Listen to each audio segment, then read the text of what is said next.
कहानी सुनने से पहले एक बार उत्तरा के बारे में जान लेते हैं। उत्तरा मत्स्य की राजकुमारी थी। वो राजा विराट और रानी सुदेशना की बेटी थी, जिनके दरबार में पांडवों ने अपने वनवास के दौरान 1 वर्ष गुप्त रूप से बिताया था।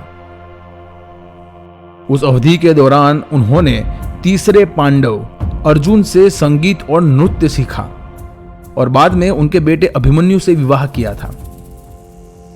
दुर्भाग्य से उत्तरा कुरुक्षेत्र युद्ध के दौरान ही कम उम्र में विधवा हो गई थी। आइए अब आगे की कहानी सुनते हैं। इस कहानी का नाम है अर्जुन, उत्तरा और गुड़ियों का मेला। दक्षिण भारत के कई राज्यों में नवरात्र के दिनों में गुड़ियों का दरबार लगाया जाता है। महिलाएं इस पर्व पर सुंदर और रंग बिरंगे वस्त्रों से गुड़ियों को सजाती है। इसी पर्व से जुड़ा है एक रोचक प्रसंग। अर्जुन बृहन लला के रूप में राजकुमारी उत्तरा के पास रहते थे। जब वो राजकुमारी के सारथी बनकर युद्ध क्षेत्र में जाने लगे तो राजकुमारी उत्तरा ने पूछा, आप कौरवों से युद्ध करने जा रहे हैं, क्या हमारे लिए भी कुछ लाएंगे? तब अर्जुन ने हंसकर कहा, हां, युद्ध क्षेत्र से जो मिल सकता है वही मांग लीजिए। तब उत्तरा ने कहा, मैं अपनी गुड़ियों को दुर्योधन, कृपाचार्य, भीम, कर्ण, द्रोण व अश्वत्थामा जैसे योद्धाओं के वस्त्र से सजाना चाहती हूं। अर्जुन ने वचन दिया और युद्ध करने चले गए। घमासान युद्ध हुआ। कौरव सेना उनके असाधारण बल के आगे टिक नहीं सकी। उन्होंने मुंह की खाई। प्रसन्न हृदय से अर्जुन लौट रहे थे।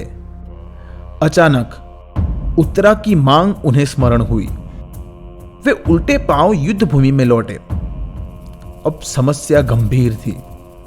भला जीवित शत्रु पक्ष के वस्त्र कैसे उतारे जाए?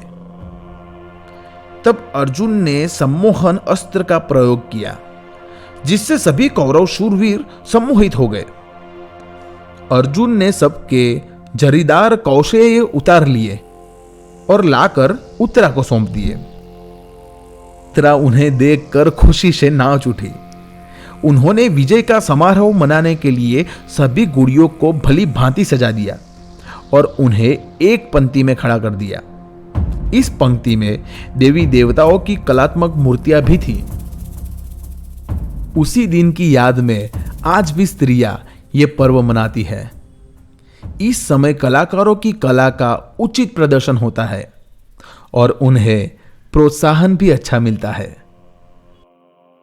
दोस्तों, ये कहानी सुनी में आपने सुनी अर्जुन, उत्तरा और गुड़ियों का मेला। अगर आपको हमारी कहानी पसंद आई है तो हमारी चैनल को सब्सक्राइब करना ना भूलें। साथ ही साथ लाइक और शेयर भी कर दीजिएगा। इससे हमें फायदा हो सकता है। नमस्कार।